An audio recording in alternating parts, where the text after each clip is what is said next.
നിങ്ങൾക്ക് ഒരു മാസം കഴിഞ്ഞിട്ട് ഒരു എക്സാം വരുന്നുണ്ടെന്ന് വിചാരിക്കുക. അതിന്റെ ടോപ്പിക് ഇന്നാണ് ക്ലാസ്സിൽ ഫിനിഷ് ചെയ്തത് ടീച്ചർ. അപ്പോൾ നിങ്ങൾക്ക് എങ്ങനെ ചെയ്യാൻ പറ്റും? ആ എക്സാമിന്റെ തലേന്ന് ഒരു 6-7 മണിക്കൂർ ഇരുന്നാണ്ട് അത് മൊത്തം പഠിക്കാൻ പറ്റും. എന്നിട്ട് എക്സാം പോയി എഴുതാം. അങ്ങനെ പ്ലാൻ ചെയ്യാം. അതൊന്ന്. സ്പേസിംഗ് എങ്ങനെ വരുന്നത് വെച്ചാൽ ഞാൻ ഇതിന്റെ ഒരു എക്സാമ്പിൾ പറഞ്ഞു തരാണ്. ഞാൻ എസ്റ്റിമേറ്റ് ചെയ്യാണ് നിങ്ങൾ ഒരു 6 മണിക്കൂർ അല്ലെങ്കിൽ ഒരു 7 മണിക്കൂറാണ് ടോട്ടൽ ടൈം അലോ ചെയ്തിട്ടുള്ളത് ഈ ഒരു എക്സാമിന് പഠിക്കാൻ വേണ്ടിയിട്ട്. അപ്പോൾ സ്പേസിംഗ് എന്ന് പറഞ്ഞ പ്രിൻസിപ്പിൾ ഉപയോഗിച്ചാണ് നിങ്ങൾ പഠിക്കണമെന്നുണ്ടെങ്കിൽ നിങ്ങൾക്ക് വേണമെങ്കിൽ ഇങ്ങനെ ചെയ്യാം. ആ അടുത്ത ദിവസം തന്നെ ആ കൺസെപ്റ്റ് ഫുള്ള് എങ്ങനെയാണെന്നുള്ളത് മനസ്സിലാക്കുക.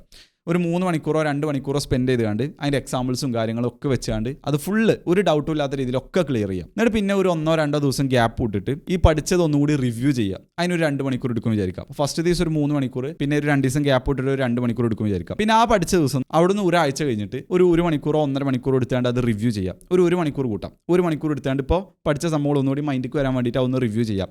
ആദ്യം പഠിക്കാൻ എടുത്ത ടൈം എന്തായാലും ഇപ്പോൾ എടുക്കില്ല, കാരണം നമ്മളിപ്പോൾ റിവ്യൂ ചെയ്യണുള്ളൂ. പിന്നെ ആ ഒരാഴ്ച കഴിഞ്ഞിട്ട് ആ ഒരു എക്സാമിൻ്റെ തലേന്ന് എടുത്തുകൊണ്ട് എന്ത് ചെയ്യുക, ഏകദേശം ഒരു 1 മണിക്കൂർ ആ ഒന്നുകൂടി റിവ്യൂ ചെയ്ത് കഴിഞ്ഞാൽ നിങ്ങളെ മനസ്സിൽ ആ സംഭവങ്ങളൊക്കെ ആ പഠിച്ച സംഭവങ്ങളൊക്കെ നല്ല ഡീപ്പായിട്ട് സ്റ്റോർ ആയിട്ടുണ്ടാവും. അപ്പോൾ പിന്നെ എക്സാമിന് നിങ്ങൾക്ക് എന്ത് ചെയ്യാൻ പറ്റും? സിമ്പിളായിട്ട് കാര്യങ്ങളൊക്കെ റീകോൾ ചെയ്താണ്ട് അത് എഴുതാൻ പറ്റും. നമ്മളിപ്പോൾ 6-7 മണിക്കൂർ എക്സാമിൻ്റെ തലേന്ന് പഠിക്കുകയാണെന്നുണ്ടെങ്കിലും എക്സാമിന് നല്ല മാർക്ക് ഉണ്ടാവാൻ ചാൻസ് ഉണ്ട്. പക്ഷേ അവിടെ പ്രശ്നം എന്താ വെച്ചാൽ കുറച്ച് കാലം കഴിയുമ്പോൾ ആ സംഭവങ്ങൾ ഓർമ്മ ഉണ്ടാവില്ല.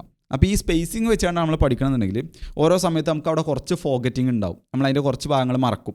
പിന്നെ നമ്മൾ വീണ്ടും അത് റീകോൾ ചെയ്താണ്ട് വീണ്ടും അത് പഠിക്കുമ്പോൾ അതിൻ്റെ സ്ട്രെങ്ത് ഇങ്ങനെ കൂടി ഇങ്ങനെ വരും. അപ്പോൾ നമുക്കത് ലോങ് ടേം റിട്ടൻഷന് ഭയങ്കര ഉപകാരകരം.